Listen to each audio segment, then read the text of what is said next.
Thank you, Fox, for that. We bring in Dave Birkett of the Free Press, whose column we were talking about today. Dave, thanks for being with us. Strong stuff. And what pushed you over the edge to endorse a trade of what might be 2 first-rounders for Jalen Ramsey? Yeah, I don't know. I thought about it last week a little bit, and, my colleague Carlos Monarez and I discussed it on video, and when we talked about it at the time, I sort of said, you know what, if they win next week against the Eagles, this past week, that's something that all of a sudden maybe you start feeling pretty good about yourself. You beat a couple playoff teams from the previous year, and maybe it's the right time to go for it. And, I saw Jalen Ramsey sitting out yesterday with the flu. Whether he really has that or not, who knows? But it just seems like, maybe there's a little bit of the two sides are coming to a head down there where the Jaguars don't want to trade him. Ramsey really wants out. And, maybe it's, look, from the Lions standpoint, 2-0-1. I know things haven't always been pretty, but they got a shot to make the playoffs here at least, and maybe make a big move like that, and that's something that bolsters that locker room and propels you on the way to the postseason. Well, it is a passing league nowadays, even though maybe the division isn't a passing division. But look, you still got plenty of games against other competition, including the best passing team in the league on Sunday. If they are considering this is something that would have to happen quickly, right? Well, yeah, I mean, it would certainly help this week, especially if Darius Slay is going to be out. The Chiefs are.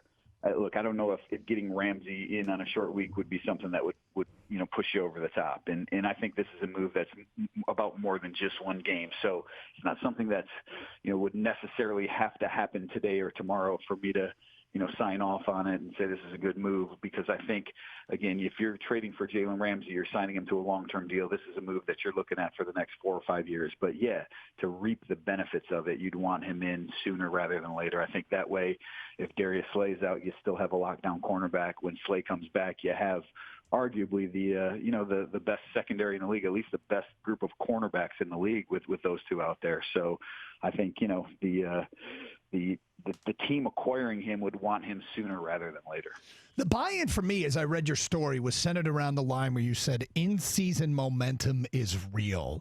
Like, I feel like you're of the opinion that if you can just get that ball rolling, no matter how it gets rolling, and it's gotten rolling a little bit through good fortune, but if you can get the ball rolling, you may as well try and do something. And you kind of sold me on that. Like this can be something that they can capitalize on, but they have to do something to sort of make that ball pick up speed, if you will. No, look, I completely believe in that. I mean, I think, by and large, the NFL, and I think a lot of people across the league would tell you this, right? There's a couple teams that are really good every year, right? The Patriots, the Chiefs, maybe 1 or 2 others, the Cowboys, whoever it is, and then there's a couple teams that are really, really bad, the Dolphins and probably the Arizona Cardinals and a few others. And I think, everybody else is sort of in that middle mix.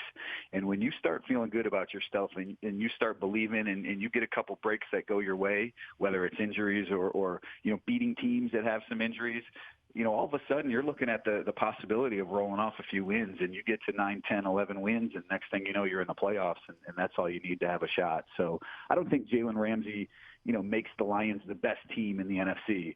And I don't know if that would be, I don't think they would be automatically Super Bowl contenders, but I do think they would be a legit playoff team then, and that's what you need to be if you want to make a run in the postseason. Well, one of the big sticking points, if you want Jalen Ramsey, you're going to have to give him a long-term contract. And is this something the Lions can afford to give both he and Darius Slay an extension? I would think probably not. I mean, yeah, look, there's 2 sort of holdups, I guess. One would be the compensation, right? You're giving up 2 first-round picks, and that would be a lot, or a Khalil Mack type deal, I guess. Maybe you get a little bit more in return, but essentially 2 first-round picks. And then the other is the money. Ramsey, in order to make a deal for Jalen Ramsey work, the team would have to sign him to a long-term contract. You're just not giving up that much compensation without doing that. And to do that, from Ramsey's standpoint, you're going to have to make him the highest paid cornerback in the NFL.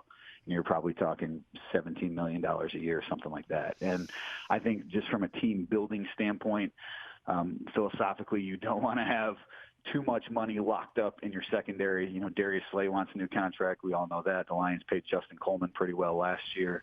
Quandre Diggs is not like he's one of the top paid safeties in the league, but he's certainly not cheap. So you'd have a lot of money locked up in your secondary. And Ultimately you'd probably have to choose between Ramsey and Darius Slay. And for me, Jalen Ramsey's 4 years younger. You're still getting his prime. Whereas if you're paying Slay in the offseason, maybe you're not getting some of those prime years. And guys, the other thing I wrote in there was, look, 2 first-round picks is a lot to give up, but if you do that and you don't think you can sign Darius Slay, if the finances just don't work, well, guess what? If you need to, you can move him in the offseason and recoup some of that draft pick compensation in all likelihood. Dave Birkett, free Lions beat writer, column today saying the Lions should do it. They should trade for Jalen Ramsey, arguably the best cover corner in the NFL.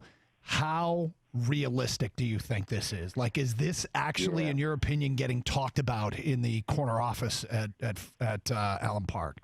Well, I think, every NFL team, when Jalen Ramsey was put on the market, last week or whatever, I think, you discuss it and you probably feel the call from Jacksonville, depending on how serious they are. And look, the Lions have some ties down there, right? I mean, Doug Marrone and Matt Patricia are friends, and I think there's some reason to believe that he would be a scheme fit. So there would be, he would be the Lions would be a natural team to reach out, or have the Jaguars reach out to them. Now, how realistic is it?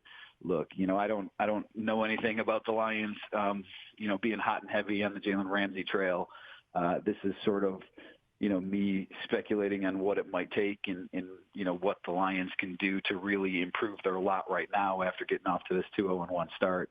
Do I think it's going to happen? Probably not. It takes 2 parties, and I don't know that Bob Quinn, A, would want to give up that compensation, and B, the Jaguars, they certainly have to be willing to deal him. So, again, I'm not holding my breath expecting this to happen, but look, if Jacksonville is serious about trading Jalen Ramsey, it's something that I think the Lions should be serious about inquiring about him.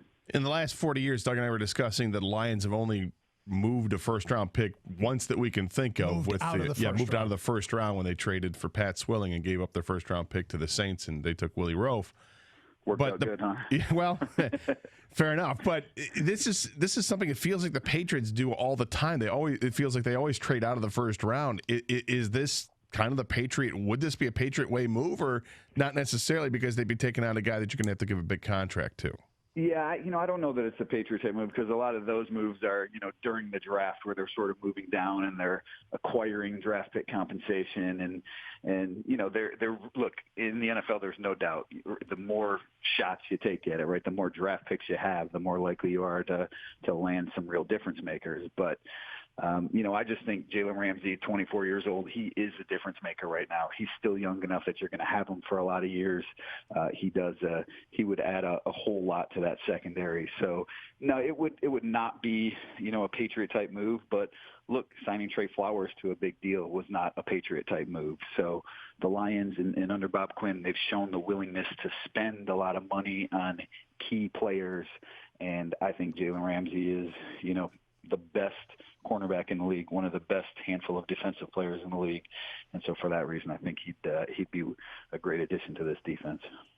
Dave, talk about additions to the defense. Do you think the Lions locker room is a locker room that can handle a Jalen Ramsey type personality? A couple of people had mentioned that on Twitter to me yesterday, and it's certainly something that you have to talk about, and it would certainly be a concern, because he's a volatile guy and brash and willing to say whatever, and that certainly flies against what Matt Patricia and Bob Quinn have done to the locker room so far. But King, look, ultimately, my belief is all of that takes care of itself when you're winning. And if you believe that Jalen Ramsey is a piece that can get you to the playoffs, that can help you win a lot of ball games, not just this year but in the future, then you shouldn't have any worries about what he's going to be like in the locker room. If he wants to win, and I think that's the book on him, he's frustrated with some of the things that have gone on in Jacksonville, both off the field and maybe the way that he was, treated by Tom Coughlin, I guess. But ultimately, I think if you have a winning football team, there's a whole lot of people that'll fall in line and buy into that. This comes up a lot. If they run into financial problems where they couldn't make this deal or couldn't re-sign Slay and wanted to, would Matt Stafford restructure, do you believe, to help this team win and win big? Oh, I mean, look, I think it's really easy for guys in the NFL to restructure and just push money off into the future. So there's absolutely no reason why Matthew wouldn't do that. And Doug, I think at least the Lions do this on all their contracts, and I think a lot of teams do this across the NFL, if not all. It's written into your contract that they can sort of exercise a simple restructure at any time. So they can convert, $10 million of base salary into a bonus to create cap room. So it's not really an issue from a financial standpoint. The only issue from a financial standpoint, I guess, would be from a cash flow standpoint. And we see that come up sometimes with teams where, you make a big free agent signing, you have a high draft pick, you have a big bonus due to someone, and maybe there's not enough money to go get another big free agent. But, at this stage of the off season, I don't know where the Lions books stand in terms of that, or at this stage of the regular season, I don't know where the Lions books stand in terms of that. But you'd have to believe that if the Lions wanted to pay Jalen Ramsey, that the Ford family would allow them to do that. Dave, we don't do a lot of guests. No, we don't. I honestly forgot how to interview him. Thank you for coming on. You did a bang-up job. Thanks, Dave. Take care. No problem, guys. All right, Dave Birkett of the Free Press. Lots to unpack there. Let's do that next and get your phone calls. 97.1 The Ticket.